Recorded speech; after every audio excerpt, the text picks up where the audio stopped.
Welcome to What is Going for new thought from the edge of Each week on OMTimes flagship radio show, veteran broadcaster, author, and media consultant Sandie Sedgbeer conducts thought-provoking interviews with inspirational authors, artists, musicians, scientists, speakers, and filmmakers who are working at the point where spirituality and science meet consciousness at the very edge of Here is your host, Sandie Sedgbeer.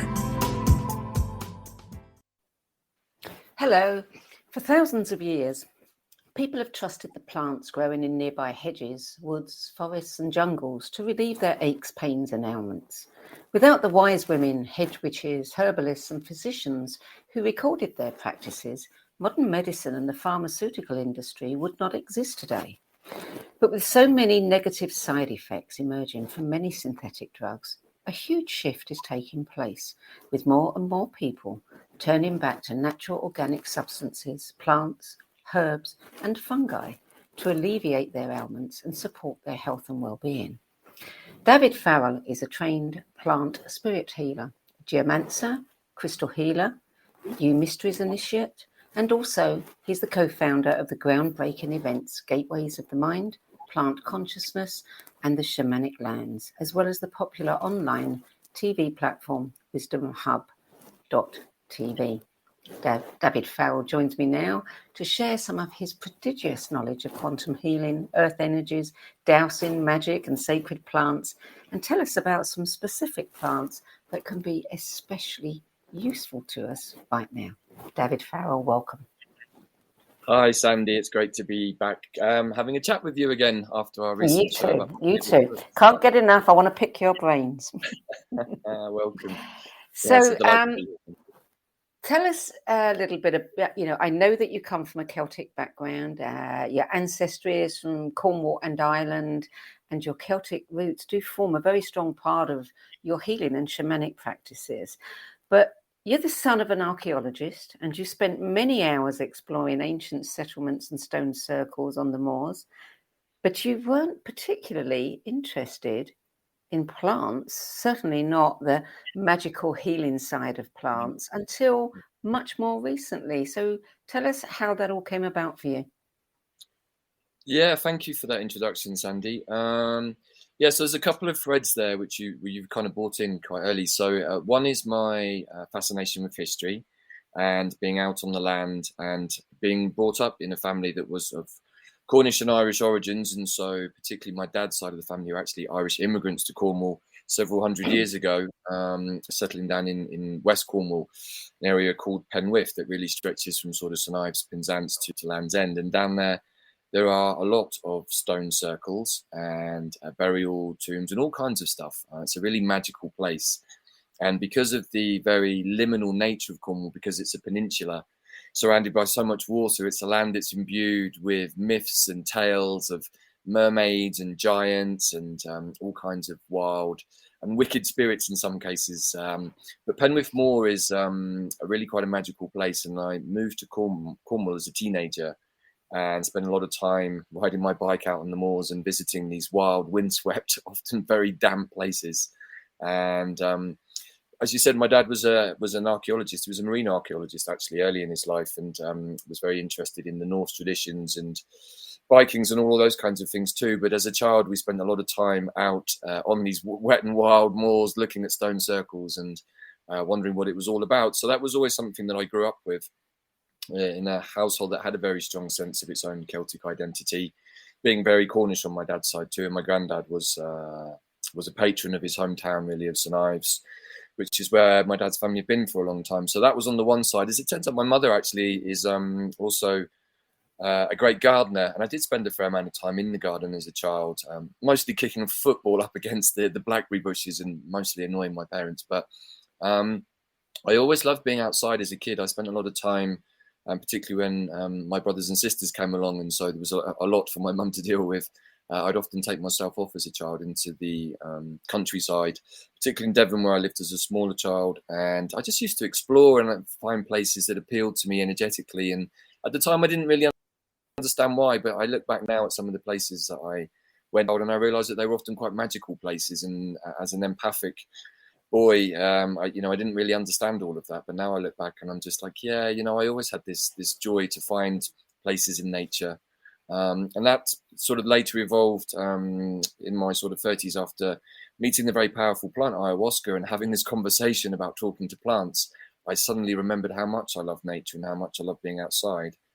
And that's been the journey for the last decade, really, is going back into nature and remembering how much we are all a part of nature, and how by working with plant medicines, we can really start to remember that about ourselves. And what I love about working with nature is something that a lot of indigenous, particularly North American indigenous people work with, which is the medicine wheel, which is really understanding the sort of the seasonal cyclical process that goes on of death and rebirth through the seasons. And, that's a beautiful modality to work with, because you can use it for anything. You can use it for creating projects, or you can work with the natural cycle to get the best out of your garden, to, meet the medicine plants. And but it also teaches us about these cycles of the different elements of air to fire to water to earth and then back to air, and how that relates to the different directions and the different seasons. And I've been working with that now for quite a long time, and I found that it's given me a real grounding and rooting here on the planet, and a way to navigate particularly all of the crazy energies that are going on right now, and how to stay centered in what is real. And for me, the one thing that is always real is always Mother Earth and nature.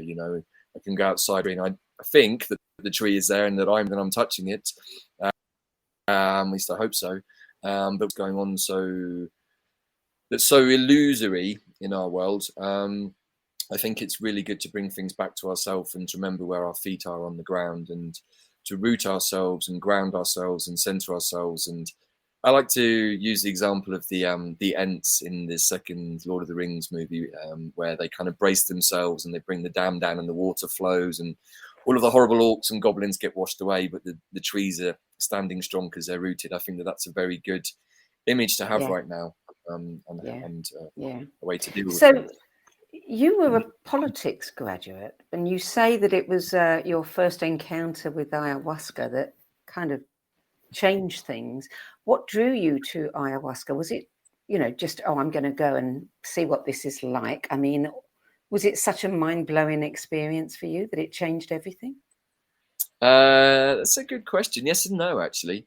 I mean, the plant had been calling me for several years beforehand. It was in my awareness even when I lived in Dubai before I returned to Britain. So that was at the Buddhist Institute in Italy, studying there at the time. I was often kind of confused as to why that particular branch of Tibetan Buddhism really kind of negated aspects of shamanism and plant work, and they were really quite down actually on even the idea of Mother Earth having her own consciousness. So that was something that wasn't really accepted. And that was actually where I started to separate a little bit from my Buddhist studies, because I just fundamentally found that difficult to get on board with. That then led to, yes, an experience with Mother Ayahuasca. And it wasn't that it was so full on and so wild compared to some of my later journeys with ayahuasca. But it was kind of, I guess in many ways, it was similar to a lot of my journeys with plants, in that it was quite direct, quite succinct, and not that spectacular, actually. Just a very simple kind of transmission about, first of all, organizing the plant consciousness event. That's where that idea came from. But also just this idea of plant communication, and, what better way to kind of catch somebody's attention than communicating with them whilst they're on a plant medicine. And so that's what ayahuasca did. She was just like, there are other plants that you can speak to, not just me. But yeah, that kind of really, I guess, quite quickly reignited a love of nature, and just suddenly opened a doorway for me into something that seemed really quite magical, but also very important, which is how to communicate with the conscious intelligence of plants. And sure, it's a bit easier, I guess, or a bit more visceral to do that with plants like ayahuasca or psilocybin mushrooms or peyote or iboga or any of these kinds of so-called stronger teacher plants. But in my experience since then, some of the strongest plants I've met are the ones that grow right outside of your door. It's just in a very, very different way. I think what I would say about working with the so-called entheogens is that, particularly ayahuasca, but also the mushroom, they're quite close in their nature to human consciousness, and they're quite malleable. And so they can be, they can we sometimes, particularly ayahuasca, can be a little bit subject to intentions being set, or what we would call spelling, because they're of a sort of a fluid frequency. Whereas when you deal with mugwort, there is a frequency that is mugwort, there is a frequency which is nettle, and within that is contained the information of that being. It's one way I could describe it. So, however, in that kind of spectrum, there is always more to learn and there is more to co-create. And this, for me, has been a big part of the journey, is co-creation, plants, and working out new ways to work with them in the quantum space. So, yes, on the one hand, not so mind-blowing, but on the other hand, completely life-changing. I guess, it was mind-blowing, really. I mean, you're incredibly well-trained. You've devoted so many years to training in different modalities with different experts. I have a question for you. After our last conversation a few weeks ago, when you were my guest on the No BS Spiritual Book Club, I was talking to somebody about you and the conversation. And this is somebody who works with energy. And many, many people are very familiar now with things like energy medicine, different Reiki, bark flower remedies, tinctures, etc. But they couldn't go as far as accepting that you can talk to a plant. So say a few words about that, because I mean, I can see that, but that somebody could be so steeped in energy, but that little bit there is a barrier for them. I find very strange. Yeah, thank you, Sandie. That's a good question. And I think there may be different ways of approaching the answer to that. I mean, I think in the kind of spiritual work, when I encompass all of these different things, the different types of energy work, Reiki, and working with magnets and crystals and stones. I mean, there's, we've really been gifted on this planet with so many different ways to heal ourselves, and I think that what I like about that is that it kind of tailors or gives the opportunity to the individual to find what works for them. And what maybe works for one person is a little bit more challenging, or doesn't work for somebody else. And certainly over my years of being on the inner path, I've definitely come across modalities of different types of healing, or even tradition or ideas that really resonated with me straight off the bat, and I sort of didn't resonate at all. And that can often be life experiences and what we bring through into this life. So, I mean, I've done a lot of work with different plants on my soul's journey, on past lives. And so I have quite a detailed, you could say, map or account of my soul's journey, particularly over the last 2,000 years. And it's littered almost on every single occasion with magic and plants and medicine work. And so I guess really for me, a lot of this last 10 years has been more of a remembering rather than perhaps a learning. And I've definitely learned a lot. But I would definitely say that a large part of it has been remembering who I am and what I do and why I'm here right now. And I think that really is what I would suggest that the plants can really help us with. But in terms of talking to plants, I mean, it's kind of, how to say, they talk a different language. And I would never want anyone to think that it's like I'm having a half an hour chat on the telephone or something, and it's kind of a back and forth. It's not quite like that. I often find that a lot of the communication comes in synchronicities, or very, very, very sort of brief instant sort of like downloads or realizations, or just an intuition to do something. But because I've worked with so many plants for so long, I know how to say the energetic blueprint or frequency or template of so many plants that I can feel my energy field shift slightly when those plants want to communicate with me. And that's really because of a process that I've done with a lot of plants, which is what we call dieting, or setting aside a certain amount of time to really be with a plant. In my case, I would often grow the plant, spend a full seasonal cycle with that, watching it grow in the garden, looking after it. Then I would spend the second year making medicines from the plant, making a flower essence, all with permission and co-creation. And then probably by the third year of being with a plant, then I'll do a dieta, using the medicines and the essences that I've made in the previous seasons, and really kind of enter into a space, a sacred space with a plant. It's normally for 3 weeks. Sometimes it's longer. I've done several that are 2 months. And they're different in nature, but they're based on the South American principle of dieting with plants, where, an apprentice will spend time with his maestro. He'll probably open a plant diet with a ceremony, probably with ayahuasca, to really open up this sort of 4D face, so that we're much more able to receive the communications of the plants, who really are quantum. We're talking about quantum intelligence here. So a lot of it is about retuning our own radio dial, so that we can start to dial into the frequencies of these plants. And that's what the diet process will do, is over whatever has been set in the jungle, the person will be left alone, probably periods of time at a hut in the jungle, and they'll be bought another medicine. Could be bobbin sana. There's so many plants, right? And so using the combination of the sort of more hallucinogenic ayahuasca and opening up the consciousness space into the other realms, then it gives the opportunity, by drinking the other medicine plant, to allow that medicine to come through, and for the conscious intelligence of the plant to make contact with you. And so by being in that very dedicated, simple space, often with very simple food, the body starts to fast, so what then happens is the body becomes filled, or the energy field becomes filled with the frequency of the plant that you're dieting. And once you get a little feel for this work, it's kind of, you could say it's almost a little bit addictive, because you realize that there's suddenly a whole world out there of beings that want to make friends with you. And, you know, I often say that I think that particularly the medicine plants, the strong medicine plants, they're like bodhisattvas.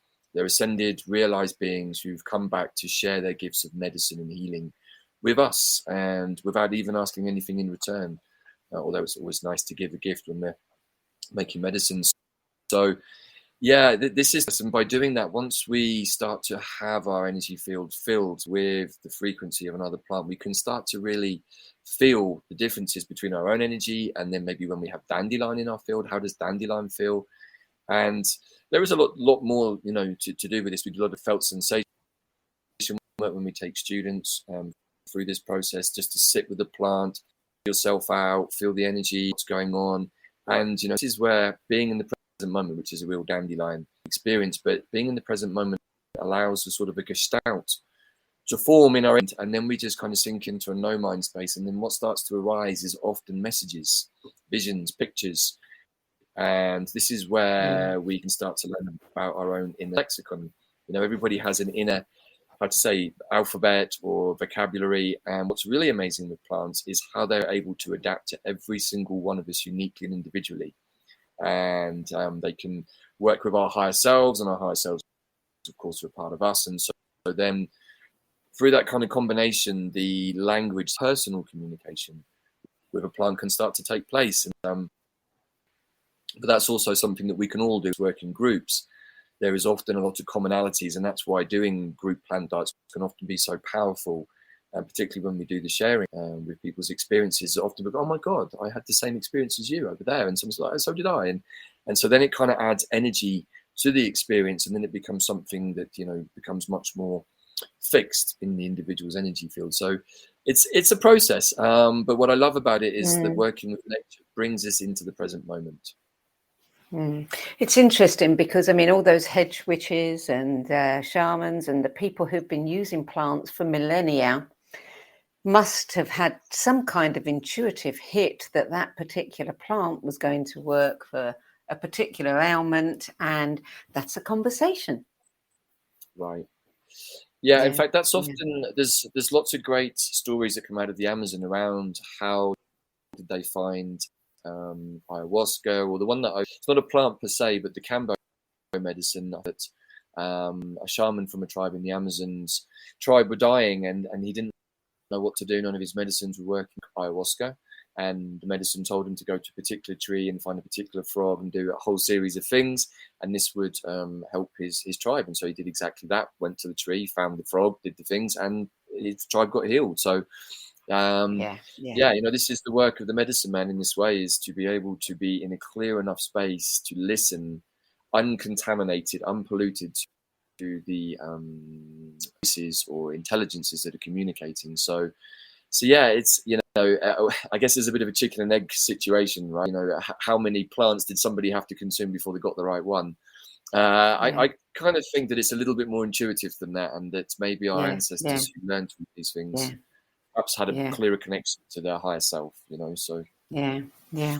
I have heard, and I'm not sure where I heard this, that when you move into a new house, you should not do anything with the land, the garden, the property for at least 6 months, because the plants, which we might call weeds, that start to grow there will be the ones that are growing there for you, that match your energy. Is that true?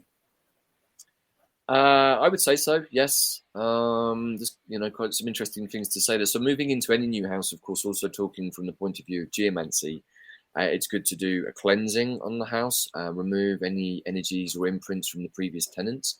It's also good to form a communication with the Davyd spirit of the property.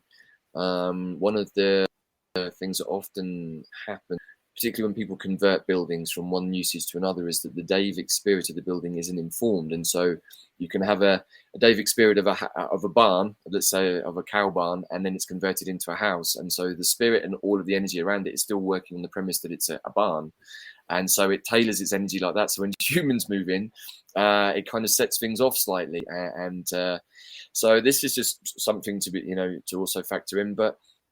Yeah, there's a lot around this idea. Whatever is growing naturally in our garden is communicating with the microbiology in our gut.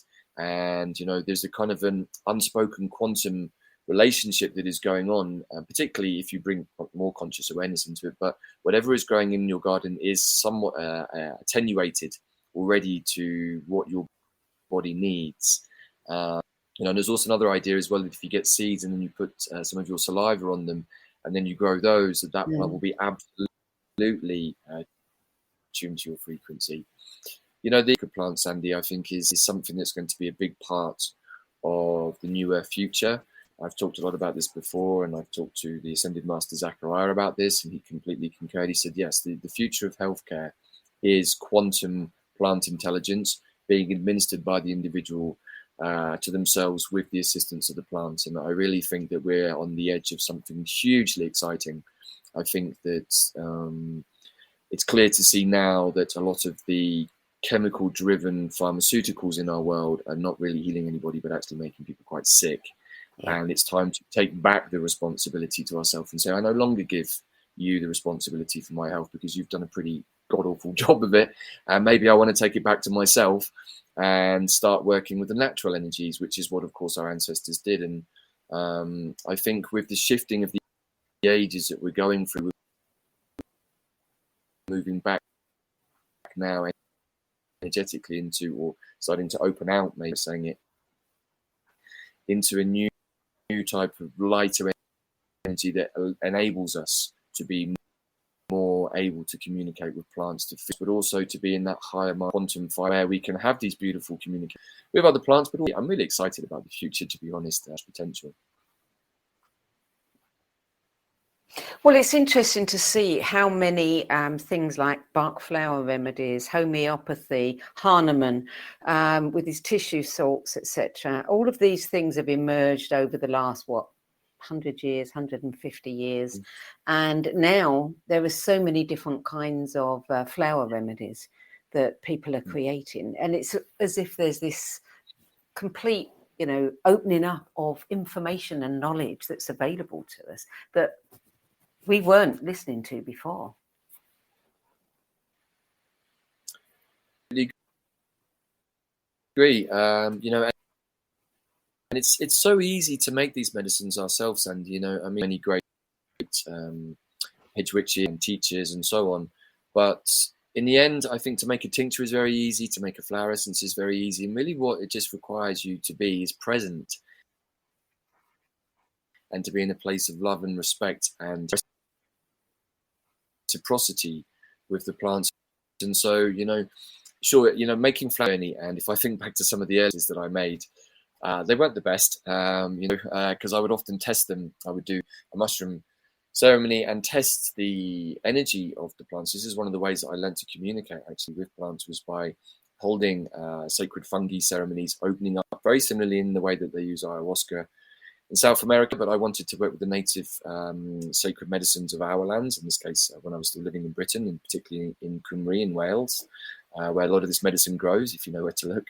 And so opening up those kind of spaces and then doing a ceremony that's dedicated to the plant that I've just made an essence with. So that would be a really interesting way. And this is how I first met mugwort so viscerally, who really was my first strong plant ally, was by doing this process of a fungi ceremony, then the essence that had been made, and then calling in the spirit of mugwort in this case, and then seeing what happens. And it was quite surprising what happened. Really, I mean, mugwort is a very, very powerful plant. And we used to run a lot of retreats with mugwort. And I think anyone who's ever attended any of those mugwort retreats, they'll stick in the memory because she's very, very visceral. And she's one of the easier plants to have an experience with. And it's amazing how many people often say that they get stopped in their tracks by mugwort and suddenly it's like, oh, like, what's this plant? And that's how she is. She's right up in your face. She's quite a strong, pushy plant, mugwort, and I like that about her. But she always needs to be center stage. She's a witch queen. She's a queen of the herbs, and so she demands that kind of space and that respect.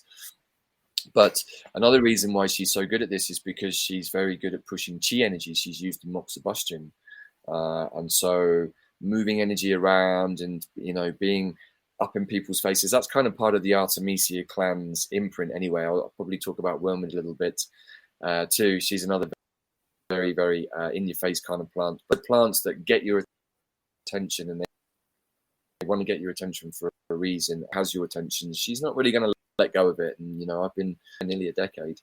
And she's a massive part of my healing processes, my own personal processes, but also how I work with my clients. And so, yeah, this is a good time to get out and start looking for mugwort, actually. Well, what would I experience? What might I experience if I was to engage with mugwort? Well, I wouldn't want to presage anything, but mugwort is very much about realignment, bringing your energies into a place of alignment, which again speaks to me of the energies of how moxa works. For those of your viewers who don't know what moxibustion is, it's a traditional Chinese medicine practice that involves using acupuncture on the meridian points, and then moxa, the plant mugwort, is made into little kind of cones with using the leaves, and then the cones are burnt over the acupuncture points, and so then it goes through the needle and spreads through the meridian line, so it pushes the chi energy around the body. So it's really good at moving heat. When you burn mugwort, and this is one of the qualities, she burns at a temperature that is the closest to human natural body temperature. So it's easy for her to be moved around the body and to get into what the Chinese would call the cold places in the body and put the heat there so that the energy can start to move. So she's very, very good at moving stagnant energies. If you were to drink mugwort tea or take mugwort essence before bed, there's a good chance you're going to have some very, very strong dreams. For those people who already dream very well, there's a possibility to have lucid dreams. And for those people who haven't dreamt at all or don't remember their dreams for a while, then a cup of tea and you might be quite surprised at how much you suddenly remember of your dreams. So, I mean, mugwort's a plant, Sandie, that's been with humans for well over 1,000 years. And so we have a lot of information from our ancestors about how to work with these plants. There's lots of tomes from the witches, the grimoires about working on what she is. The Artemisias are a witch clan. They are all witches, but what that means to me is that they're very non-dual, everything from a non-dual perspective. So I often think the Artemisias are a bit like a Raffle Dakini or something. I mean, you don't want to get on the wrong side of mugwort. You really don't. She's also like Elder, who's another very strong witchy plant, very, very powerful as well. But these plants are, also very good for dealing with the dark arts and helping to remove bad energy. She has a strong, even she's a witch herself, so she's used to dealing with the dark arts. So mugwort is, I really, if you want to get into some wiki-woo magical stuff with plants, then mugwort's your lady. She okay. Is the queen of the herbs. Okay, well, we're going to take a short break now, and you can tell us about some more plants that you've picked out as being especially useful to us right now. You're listening to What Is Going On. I'm Sandie Sedgbeer, and today I'm unraveling the healing mysteries of plants, quantum healing, earth energies, and plant medicine with plant shaman, geomancer, crystal healer, Yew Mysteries initiate, and co-founder of the popular Wisdom Hub TV online platform, Davyd Farrell. We'll be back after the break with more on the plants that can help you. Stay tuned. OMTimes TV. Imagine becoming a super influencer. Reinvent yourself, invest in your brand, and then manifest your success with a robust spheric approach. OMTimes Media and Broadcasting offers a unique and multifaceted way to become the spiritual and conscious influencer you deserve to be by putting your message across our powerful platform with its proven record of integrity and excellence. Through our produced shows, OMTimes offers the opportunity to become a social media TV personality, a radio show host, an OMTimes magazine columnist, and a syndicated podcaster, all in one shot. By live streaming your show on OMTimes TV and broadcasting it across the extensive OMTimes radio and TV networks, you become more than a host. You become an ambassador and a force for positive change. OMTimes. Open yourself to the possibilities. If I could be you, and you could be me for just 1 hour. If we could find a way to get inside each other's minds. Walk a mile in my shoes. Walk a mile in my shoes. Well, before you abuse, criticize and accuse, walk a mile in my shoes.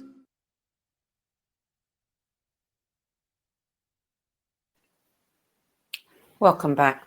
Davyd Farrell, we were talking earlier about the timeliness, how everything seems to be moving us in a direction of expanding consciousness, including the plant kingdom. What do you think about a lot of people who are into crystals have noticed that there are many new crystals showing up that we hadn't had before? And the same thing seems to be happening in the fungi kingdom, where there have been 2 new species that I've heard about in the last few weeks, one in Madeira and one in Australia. Do you think that these things kind of come to us, reveal themselves when the timing is right?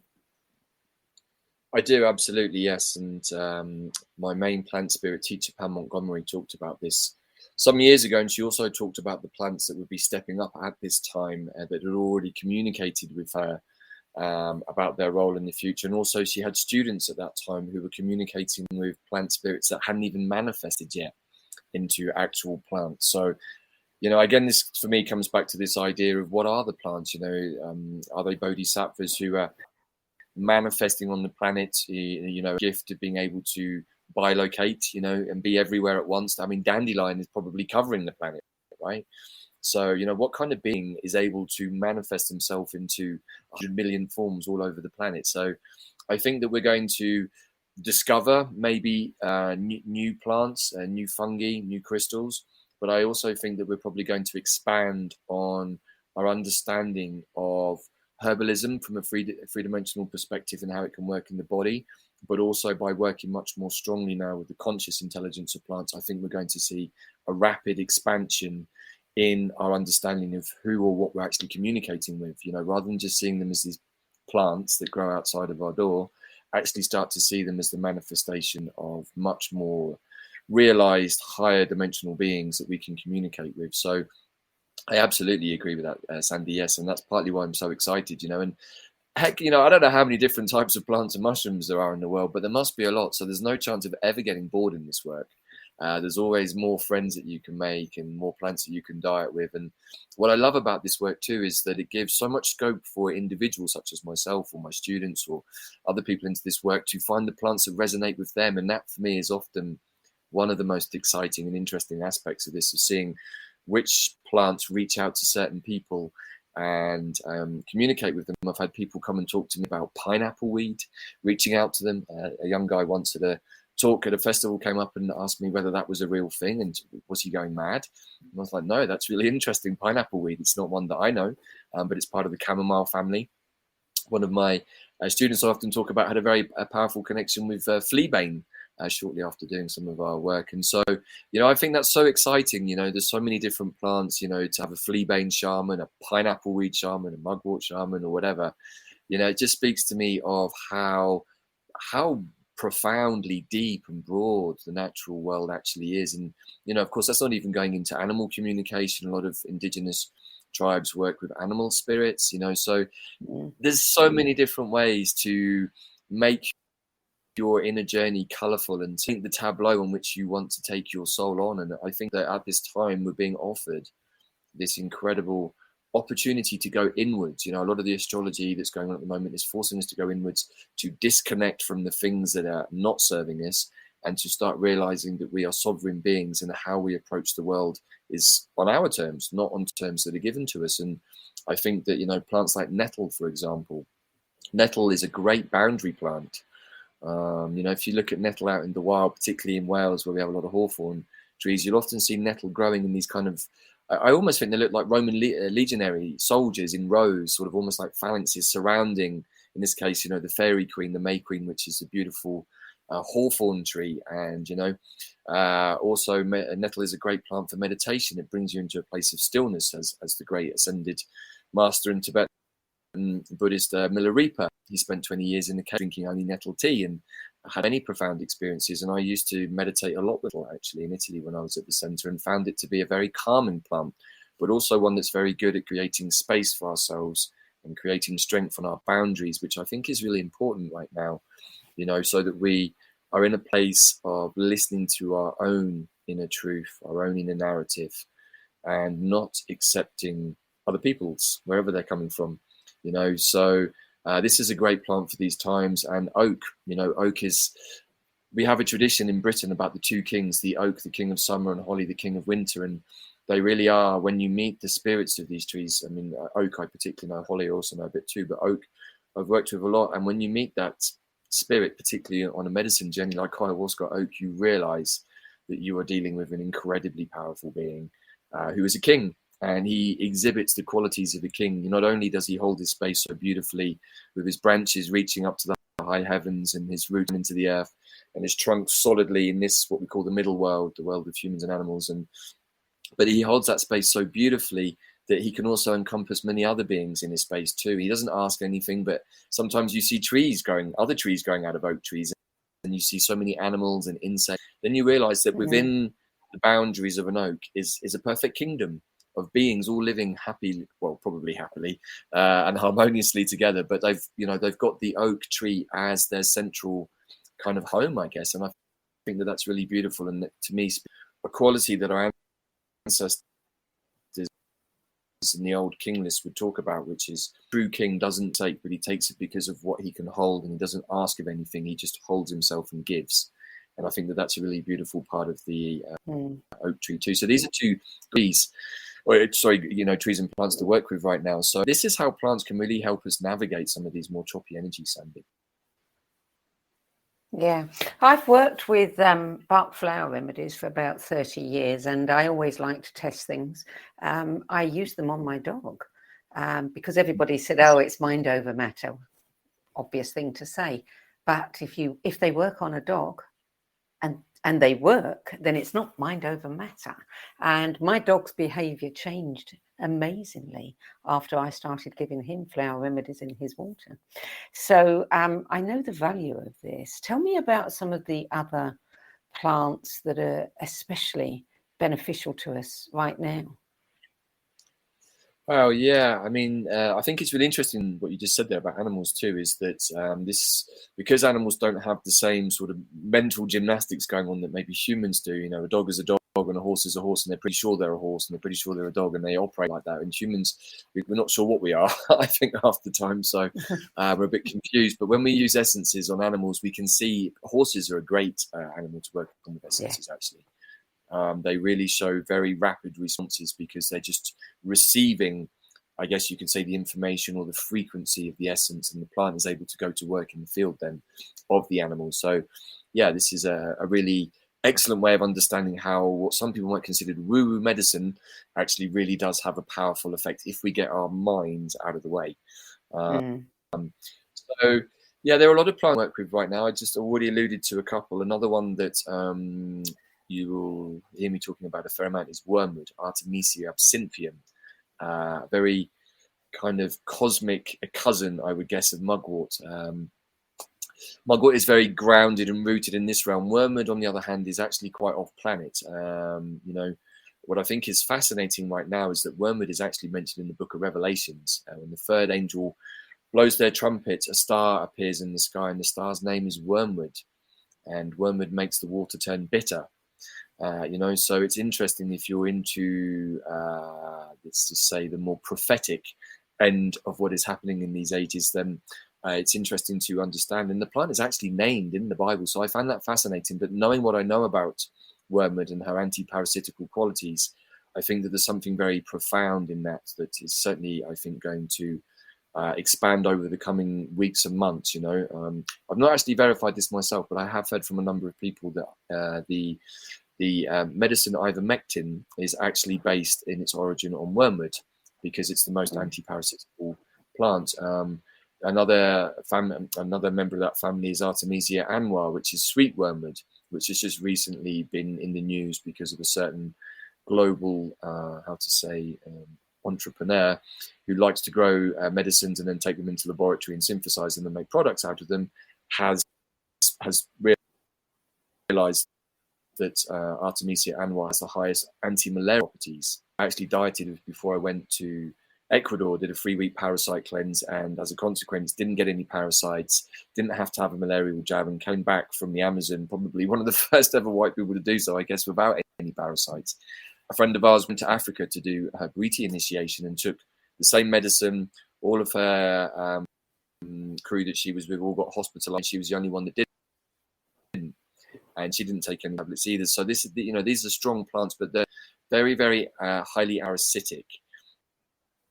And right now in our world, we have a lot of very deep energies that are doing us any good. They're making us sick. They're feeding on our energies, and wormwood is really a star being, I think. But what she really does well, and this is how I work with wormwood a lot, is to open the third eye so that we can really start to see the veil of the illusion. Now, working with wormwood is, absinthe, for anyone who's ever drunk, it can be a little trippy. Wormwood is right on the border of being a psychedelic. For the super sensitive people, she's probably going to open up your third eye quite quickly. And that sounds great. People are like, I want to know what is the truth and to see the truth. And Wormwood's like, are you sure? Are you sure you really want to see the truth? It's not quite what you think it's going to be. And that's Wormwood's whole persona. It's like, well, you asked, you wanted to see. I'm sorry, it's not more pleasant, or it's not quite what you hoped it was going to be.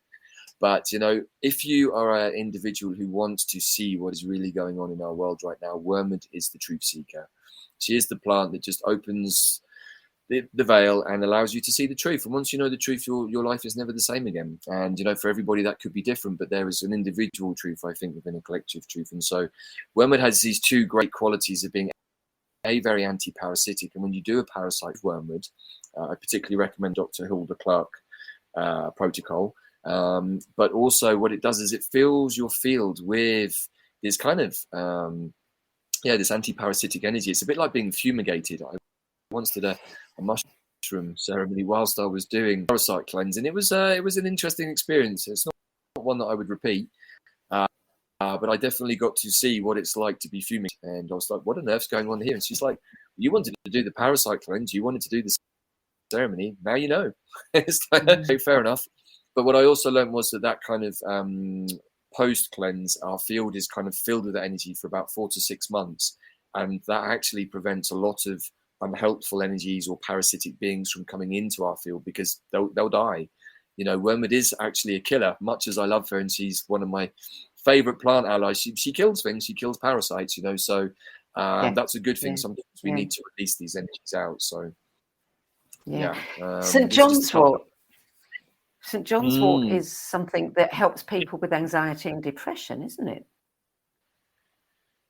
It is. It's also had a bit of a hatchet job on it from the pharmaceutical industry. So I would very much, if anyone out there is reading that online, I would not pay too much attention to that. However, there are some supposed side effects with St. John's wort, but St. John's wort is very much about the crown chakra. However you're feeling on any given day, you take St. John's wort and you're always going to feel better. St. John's wort is nature's antidepressant plant, really and truly. I'm a big fan of St. John's wort, and working with St. John's wort will always bring more light into your field, but particularly at the crown chakra, which is really where I like to work with him. But as a being, St. John's wort also has the energy of St. John the Baptist, who, of course, was somewhat of a mentor, I think, for Jesus, and was a shaman. He did 40-day wilderness quest, when St. John went into the desert, he had a garland of mugwort tied around his waist. I think that's super interesting because mugworts, she's also visionary to some extent, like Wormwood, maybe not quite as strongly, but she can also help open the third eye, super protective. So I find it very interesting that this is also this great balance between St. John's wort and mugwort. Actually, St.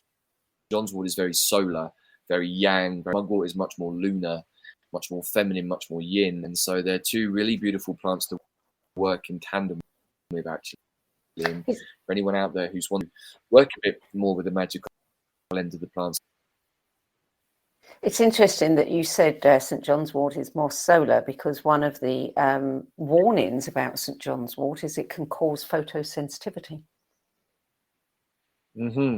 Yeah, it's called Hypericum perforatum because of the kind of fine, almost filter-like quality to its leaves. And I personally am still not sure. This is, I think, perhaps one of the myths out there, and there are lots about certain plants that have been kind of embedded into our culture. The nightshades are another one that we've been told that actually make your joints swell up. And in fact, I'm going to be doing another interview with a friend of mine very soon about the nature of nightshades and how this is a complete myth. Actually, what happens is when we take nightshade plants and they make our joints, showing this where there's already blockages in our body, and this is something that plants do a lot of. And often when people start taking plant medicine, it seems to them that it's making the situation worse. What I have found and realized is the plants are actually bringing us into a place of illumination and realizing the underlying problem they're trying to bring our attention to. And this has been my experience almost unanimously with all plants, is that they're like, hey, look, see, you've got an issue down in your joint. And so it's not that the Tata kind of got it in for you and there's a blockage here that we want to help you with. And I think that one of the biggest kind of difficulties that herbal medicine has had in recent years is sort of the instant effect that Western medicine can have, which is you get given some painkillers or something, and suddenly, some medication 2 days later, and your problem seemingly is gone. Unfortunately, plaster has been put over it. Plants is they work on the mind, body, and spirit. They're holistic, and I think that that's why working with plants is so much more rewarding, because they take us to a place of the origin of whatever the trauma is. And the body is really, when we've got these aches and pains, it's manifesting the trauma that is going on somewhere in our emotional body. There is nothing in my experience, Sandie, that appears in the physical body that doesn't have an emotional trauma. And sometimes it's a little bit convoluted to find that, or it's a little bit difficult to see. But this has been my experience after working with hundreds and hundreds of clients in the energy field and seeing how things manifest in the body. In the Western medicine, we tend to approach from this end, bother working backwards into the emotional realms. We just try to fix everything here. Whereas I really think that indigenous groups and our ancestors had the understanding that this physical suit is the end of the train line, so to speak. And once something's in the body, it's because it's been hanging around for quite a long time, unrecognized, I guess, in the emotional realms. Yeah. We have to talk about, obviously, dangers of people just going out and picking plants and trying to make teas with them. What is the best way? What would you recommend if someone wants to start experiencing some of these?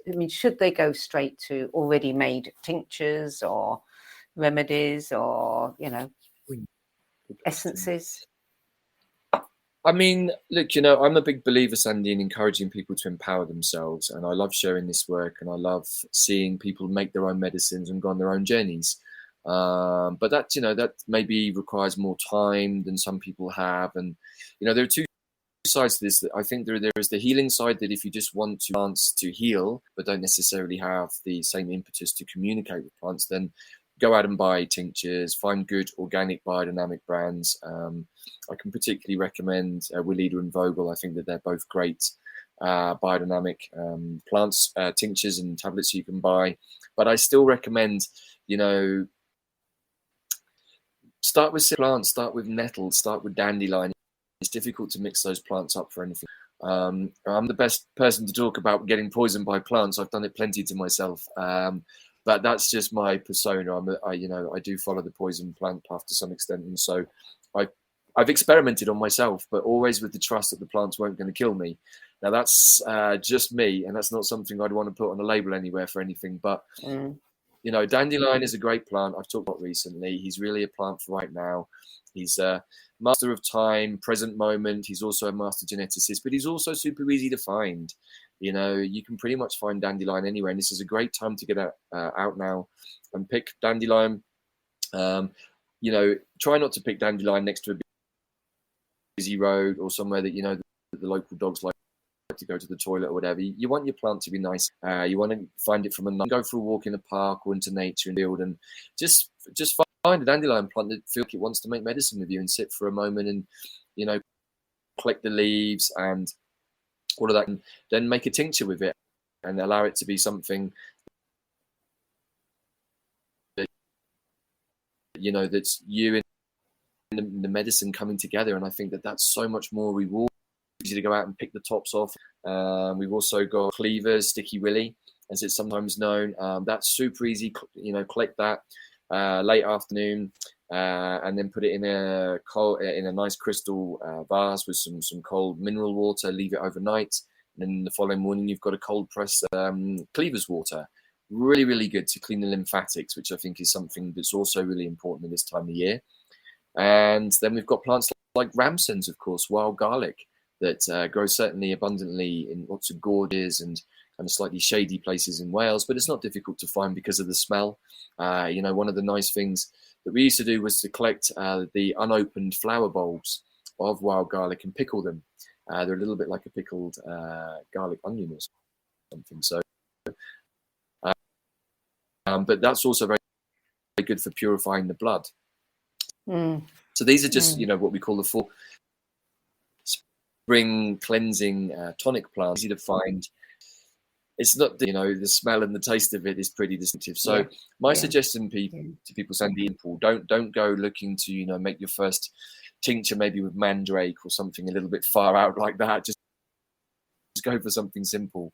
But a good one, get yourself a nice identification plant book, or for the local forager to go out with, and go with somebody who knows mushrooms. You have to be so careful with mushrooms. There are edible mushrooms. We've also got a number of hallucinogenic, a number of the mushrooms that will kill you. So my advice is always to, and I did, this is how I met mugwort, was with another forager for the first time. I've talked about it before in other interviews, and I think that that's a really great place to start. Keep it simple, folks. Keep it simple, and just make one plant your priority. Don't try and do too many at once. Okay. Well, tell us a little bit. We've got a couple of minutes. Tell us about wisdomhub.tv, because I know that there are all kinds of videos and interviews that you've done with all kinds of experts on plants, on everything, quantum healing, just about everything that one can think of.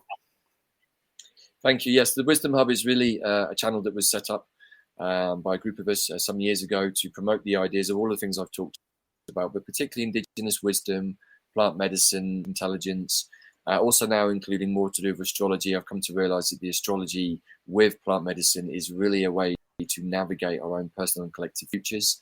So there's a lot of free material on there. There's also some more sort of workshop content that is behind a sort of monthly subscription fee that's only £5 a month, so very reasonable. Great interviews on there. I also have a YouTube channel where hopefully this video will go, and a bunch of others that I've done with people.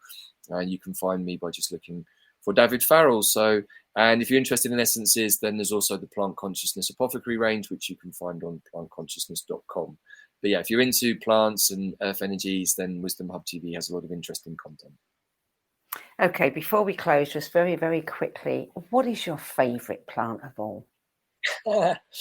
Oh wow! Everybody asked me that question, and yeah, it's kind of in any given moment I have like probably 50 different favorite plants. I've got a lot, Sandie. It's Okay, difficult if for you me. were on a desert island and can only take one, which would it be? Oh man, probably it would be. I don't know. I'm going to pass on this question, Sandie, because I've got a whole lot of chat going on now around me. It's just like, who's it going to be? Like, is it me? And I'm just like, guys, I love you all. I Okay. love all the All plants. right. Okay. All of You them. don't want to make a favourite out of your children. No, I I don't want to know. upset anybody either. But, Davyd, thank you. It's been a fascinating conversation. I'd love to learn a lot more, and I'll be checking out wisdomhub.tv. And if you want to know any more about Davyd, just Google his name, Davyd Farrell, DAVYDFARRELL, and check out wisdomhub.tv. Thank you for joining us, Davyd. Thank you so much, Sandie. It's been an absolute delight as always. And you also need to know that Davyd does quantum remote healing and occasionally runs plant medicine retreats, working with various sacred plants, cactus and fungi. That's it for this week. I'm Sandie Sedgbeer, and I'll be back at the same time next week with another edition of What is Going On. Till then, it's goodbye from me.